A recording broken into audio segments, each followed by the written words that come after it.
Hello दोस्तों, आप सबका स्वागत है आपके अपने ही channel True Smile in Gardening में।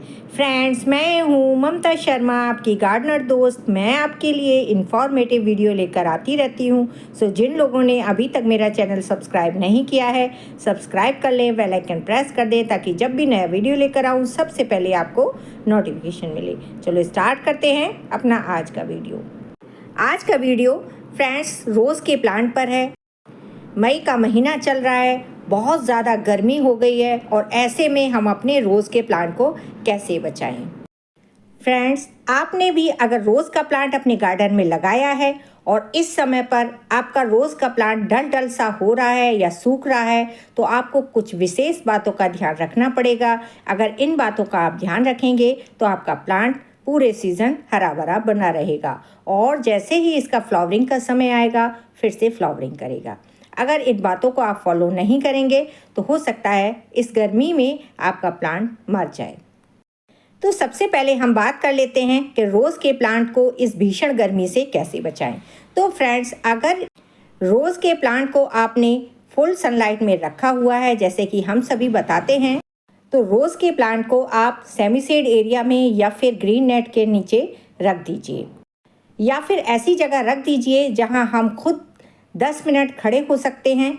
ऐसी जगह रख सकते हैं। अगर हम खुद ही ऐसी धूप में खड़े नहीं हो पाएंगे तो फिर ये हमारे प्लांट्स कैसे सरवाइव कर पाएंगे। गुलाब को आउटडोर ही रखना है, इंडोर बिल्कुल भी नहीं रखना है। गुलाब को धूप से बचाने के लिए कहीं आप अंधेरे में या फिर इंडोर ना रख दें, इससे भी आपका गुलाब मर जाएगा। गुलाब आउटडोर का प्लांट है, उसको खुली हवा की ज़रूरत रहती है, तो उसको खुली हवा में ही रहने दीजिए। केवल उसको हमें तेज़ धूप और झुलसती गर्मी से ही बचाना है। जैसे आप देख सकते हैं, मैंने ये दरवाजे के पास बिल्कुल छाँव में रखा है, लेकिन ब्राइट लाइट इसको मिल रही है। ऐसा नहीं है कि इसको अंधेरे में रखा है। अगर आप इसको इंडोर रख देंगे या फिर अंधेरी जगह पे रख देंगे तभी ये प्लांट खराब हो जाएगा। मई या जून या जुलाई में सबसे पहला काम ये करना है कि आपके प्लांट पर इस तरह से अगर फ्लावरिंग हो रही है तो फ्लावरिंग बिल्कुल भी नहीं लेना है। इन फ्लावर्स को या फिर जो बड्स आपके प्लांट पर बन रही हों उनको रिमूव करते रहिए ताकि आपका प्लांट अपनी सारी एनर्जी अपने रूट्स को डेवलप करने में और प्लांट को एनर्जी देने में ही लगाए। नहीं तो अगर आपके प्लांट पर फ्लावरिंग होगी या बड्स बनेंगी तो वो सारी एनर्जी बड्स बनाने में और फ्लावरिंग करने में लगा देगा, जिससे आपका प्लांट ऐसी तेज़ गर्मी को बर्दाश्त नहीं कर पाएगा और मर जाएगा। दूसरी सबसे ज़रूरी बात, ऐसे मौसम में आपको अपने प्लांट पर प्रूनिंग बिल्कुल भी नहीं करनी है, ना ही इसकी कोई कटिंग लगानी है। अगर आप ऐसी कोई कोशिश करते हैं तब भी आपका प्लांट स्ट्रेस में आ जाएगा और आपका प्लांट खराब हो जाएगा। गुलाब की कोई भी कटिंग लगानी होती है तो फिर हम या तो बरसात का वेट करते हैं या फिर अक्टूबर के महीने में इसकी प्रूनिंग करके कटिंग लगाते हैं।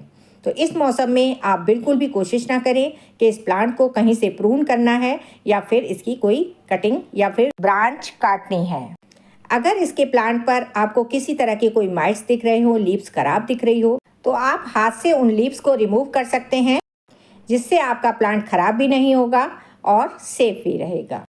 अगली ज़रूरी बात, गुलाब का प्लांट को थोड़ी मॉइस्ट मिट्टी पसंद है, यानी कि ऐसी मिट्टी चाहिए कि इसकी मिट्टी में थोड़ी सी नमी बनी रहे। अगर इसकी मिट्टी एकदम से सूख जाएगी तब भी इस गर्मी में आपका प्लांट खराब हो जाएगा। तो ऐसी मिट्टी के लिए आप क्या करिए, आप इसकी मिट्टी थोड़ी सी ऊपर ऊपर से निकाल लीजिए और उसमें थोड़ी सी कोकोपीट मिलाकर और थोड़ी वर्मी कंपोस्ट मिलाकर फिर से इसके गमले में मिट्टी भर दीजिए, जिससे इसकी मिट्टी में पानी थोड़ी देर के लिए रुकने लगेगा, क्योंकि कोकोपीट होती है पानी को होल्ड करके रखती है, जिससे आपके प्लांट में नमी बनी रहेगी और आपका प्लांट भी हेल्दी रहेगा। इसके अलावा आप अपने प्लांट पर एक काम और कर सकते हैं। इस मौसम में जो भी परमानेंट प्लांट हैं, रोज़ की बात ही नहीं कर रही हूँ, रोज़ का प्लांट हो गया या गुड़हल या मोगरा का प्लांट हो गया, इन सभी प्लांट में आप मल्चिंग ज़रूर कर दीजिए। बहुत से लोग पुरानी लीफ से मल्चिंग करते हैं, कुछ लोग कुछ घास फूस लगाकर मल्चिंग करते हैं। आप सबसे अच्छा है नारियल के छिलके, जो कि हम वेस्ट समझकर फेंक देते हैं, उनसे इसकी अगर मल्चिंग कर देंगे तो बहुत ही अच्छा रहता है। आपके प्लांट की मिट्टी जल्दी सूखेगी नहीं, काफ़ी समय तक गीली बनी रहती है। इससे एक और फ़ायदा होता है, आपके गमले में जो कि बहुत सारी घास वगैरह उग आती है, अननेसेसरी वो घास नहीं उगेगी। गुलाब में बहुत ज़्यादा पानी नहीं देना है। ऐसा नहीं सोचना है कि बहुत ज़्यादा गर्मी हो रही है तो आप 2 बार या 3 बार पानी दे सकते हैं, बिल्कुल भी ऐसा नहीं करें। अगर आप ज़्यादा पानी देंगे तब भी आपके प्लांट में रूट रॉट की समस्या आ सकती है और आपके प्लांट पर फंगस भी लग सकती है, जिससे ये रोज़ का प्लांट आपका ख़राब हो जाएगा। गुलाब का प्लांट विंटर का प्लांट होता है। समर में इसकी ग्रोथ काफ़ी स्लो हो जाती है, लेकिन ये प्लांट धीरे धीरे खुद को सरवाइव करता रहता है, मरता नहीं है। लेकिन जैसे ही विंटर आता है फिर से ये अच्छे से ग्रीन होके अच्छे से ग्रोथ करके फिर से फ्लावरिंग करने लगता है। तो समर में इस प्लांट की जब ग्रोथ स्लो होती है तो इसकी इम्यूनिटी भी कम हो जाती है। जब इम्यूनिटी कम होती है तो इसमें बहुत सारे माइट्स या फिर एफिड्स लग जाते हैं, जैसे कि रोज़ के प्लांट पर आप देख ही सकते हैं। समय समय पर ये प्रॉब्लम्स आती रहती हैं। जब भी वेदर चेंज होगा या मॉनसून का समय होगा, रोज़ के प्लांट पर ये प्रॉब्लम आती है। बहुत सारे एफिड्स भी लगते हैं, मिलीबग भी लग जाता है और स्पाइडर माइट भी लगते हैं। तो आप चेक करते रहिए आपके प्लांट पर ऐसी कोई प्रॉब्लम तो नहीं है। अगर आपके प्लांट पर इनमें से कोई एक भी समस्या हो तो आप नीम ऑयल का स्प्रे 15 दिन में एक बार अपने प्लांट पर करते रहिए, उससे आपकी प्लांट की ये समस्या दूर हो जाएगी। मई का महीना चल रहा है, टेम्परेचर 47-48 के करीब पहुंच चुका है। ऐसे में इंसान ही बहुत बुरी तरह से गर्मी से बेहाल हो रहा है। तो ऐसे में हमारे प्लांट्स इस गर्मी से कैसे बच सकते हैं? तो इस तेज़ झुलसती गर्मी से अपने प्लांट्स को बचाने के लिए आप अपने प्लांट पर शावर कर सकते हैं, जो कि हमारे प्लांट्स को बहुत ही अच्छा लगता है। जैसे कि हम गर्मी से राहत पाने के लिए शावर के नीचे जाते हैं या फिर अपने ऊपर ठंडा ठंडा पानी डालते हैं तो कितना सुकून मिलता है। ऐसे ही हमारे प्लांट्स हैं जो कि बोल नहीं सकते, लेकिन फीलिंग्स उनमें हमारे जैसी ही होती है। हमारे जैसे ही वो सर्दी गर्मी को महसूस करते हैं और हमारी फीलिंग्स को भी समझते हैं। ऐसे में अगर हम अपने प्लांट्स पर शावर करते हैं, उसके कई सारे बेनिफिट्स होते हैं। जैसे हमारे प्लांट्स तो हेल्दी हो ही जाते हैं। ऐसे मौसम में बहुत सारे माइट्स या एफिड्स भी हमारे प्लांट पर अटैक करते हैं। आप अगर एक बार अपने प्लांट पर शावर करेंगे तो इनकी लीफ भी साफ़ हो जाएगी और जो सारे माइट्स लगे होंगे वो सारे धुल जाएंगे।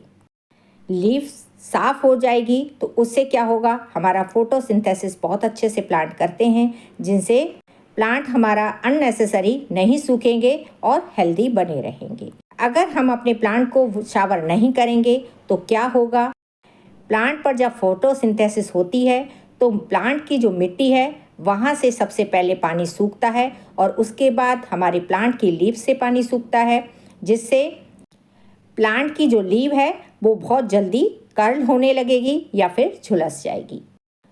तो जितना ज़रूरी प्लांट्स को पानी देना है उतना ही प्लांट्स को शावर करना भी ज़रूरी है। प्लांट्स को अगर हम शावर करते रहेंगे तो बहुत सारी प्रॉब्लम से हम बचे रहते हैं और प्लांट्स भी हमारे हेल्दी रहते हैं।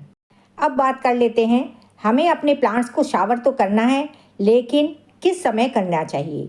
बहुत से लोग ये सोचते होंगे हम प्लांट्स को अपने कभी भी शावर कर सकते हैं या प्लांट्स को कभी भी पानी दे सकते हैं। ऐसा बिल्कुल भी नहीं करना है। जब भी हम अपने प्लांट्स को पानी दें, सनराइज़ या फिर सनसेट के बाद ही प्लांट को पानी देना चाहिए या फिर शावर करना चाहिए। क्योंकि क्या होता है, जब हम तेज़ धूप में या फिर दिन में अपने प्लांट्स को पानी देते हैं तो हमारे प्लांट्स झुलस जाते हैं। उसका कारण होता है क्योंकि दिन में बहुत ज़्यादा टेम्परेचर होता है और ऐसे तेज़ टेम्परेचर में हम अपने प्लांट पर ठंडा ठंडा पानी डाल देंगे तो फिर प्लांट एकदम शॉक में आ जाते हैं और प्लांट ख़राब हो जाता है। ये चीज़ इंसानों के साथ भी होती है। हम लोग अगर तेज़ धूप में कहीं बाहर से आते हैं तो हमसे कहा जाता है कि एकदम से ठंडा पानी ना पिएं या फिर हाथ मुंह ना धोएं, क्योंकि इससे एकदम सर्दी गर्मी हो जाती है। तो वही चीज़ हमारे प्लांट्स के साथ है। अगर तेज़ धूप में हम अपने प्लांट को पानी दे देंगे तो ये हमारे प्लांट के लिए ठीक नहीं होता है। गुलाब के पौधे के लिए पानी देने का सबसे अच्छा समय है मॉर्निंग में दीजिए, क्योंकि जब हम सुबह में पानी अपने प्लांट को देते हैं तो प्लांट काफ़ी फ्रेश फील करते हैं और दिन में जब फोटोसिंथेसिस होता है तो अननेसेसरी जो भी नमी है वो हमारे प्लांट से निकल जाती है और हमारा प्लांट ठीक रहता है। इवनिंग में भी हम अपने प्लांट को पानी दे सकते हैं, उससे कोई नुकसान नहीं होता है। बस थोड़ा सा फंगस लगने का डर बना रहता है, क्योंकि जब इवनिंग में हम अपने प्लांट को पानी देंगे तो रात में काफ़ी समय तक हमारे प्लांट की लीव्स पर पानी जमा रहता है, जिससे बहुत सारे माइट्स या फिर फंगस लगने का डर होता है। तो सबसे अच्छा समय मॉर्निंग का रहता है। आप अपने प्लांट्स को मॉर्निंग में पानी दीजिए, आपका प्लांट हेल्दी भी रहेगा और अननेसेसरी नमी भी प्लांट से निकल जाएगी। रोज़ का प्लांट अगर देसी है तो फिर अप्रैल, मई, जून और जुलाई में फ्लावरिंग करता है, लेकिन आपको इस समय पर इस प्लांट से कोई भी फ्लावरिंग नहीं लेनी है। अगर इंग्लिश रोज़ है तो फिर इस मौसम में वो फ्लावरिंग ही नहीं करेगा, ये आपके लिए अच्छा रहता है। मई जून में जैसे ही वेदर चेंज है, बहुत ज़्यादा गर्मी हो रही है, तो रोज़ के प्लांट पर बहुत सारी प्रॉब्लम्स आती हैं। जैसे आपके प्लांट की लीफ काफ़ी कर्ली हो गई होगी, या फिर बर्न हो रही होगी, या फिर उस पर बहुत सारे ब्लैक कलर के डॉट डॉट से बन गए होंगे, या फिर वाइट कलर के माइट्स लग गए होंगे। कभी कभी मिलीबग या फिर स्पाइडर माइट्स भी लग जाते हैं। इन सभी प्रॉब्लम्स का एक ही हल है, अपने प्लांट्स को अच्छे से शावर करते रहिए, नीम ऑयल का स्प्रे करते रहिए, जिससे आपकी ये प्रॉब्लम दूर हो जाएगी। इतने पर भी अगर आपका प्लांट हेल्दी नहीं हो रहा है तो जो लीफ इफ़ेक्टेड है उनको हाथ से रिमूव कर दीजिए।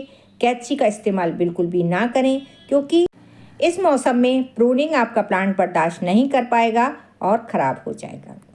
अब बात कर लेते हैं इसमें कैसा फर्टिलाइज़र देना चाहिए। तो जैसा कि मई जून में बहुत ज़्यादा गर्मी होती है, टेम्परेचर भी बहुत ज़्यादा होता है, रोज़ के प्लांट की ग्रोथ भी काफ़ी स्लो हो जाती है, तो ऐसे में आप कोई भी हार्डी सा या केमिकल फर्टिलाइज़र अपने प्लांट को ना दें। ऐसा फर्टिलाइज़र आपका प्लांट बर्दाश्त नहीं कर पाएगा और वर्न होकर मर जाएगा। इस तेज़ गर्मी में आप अपने प्लांट को वर्मी कंपोस्ट, काउडन कंपोस्ट या फिर लीफ कंपोस्ट ही दे सकते हैं। ज़्यादा करें तो आप अपने प्लांट को सीविड या फिर एप्सम सॉल्ट का फर्टिलाइज़र दे सकते हैं। इससे आपके प्लांट की ग्रोथ रुकेगी नहीं, बल्कि धीरे धीरे ग्रोथ करके आपका प्लांट हेल्दी बना रहेगा। और जब अक्टूबर का समय आएगा तो आपका प्लांट फिर से फ्लावरिंग के लिए तैयार है, आपके प्लांट पर फ्लावरिंग होने लगेगी। तो इस भीषण गर्मी में अपने रोज़ के प्लांट की कुछ इस तरह से केयर करके आप अपने प्लांट को बचा सकते हैं।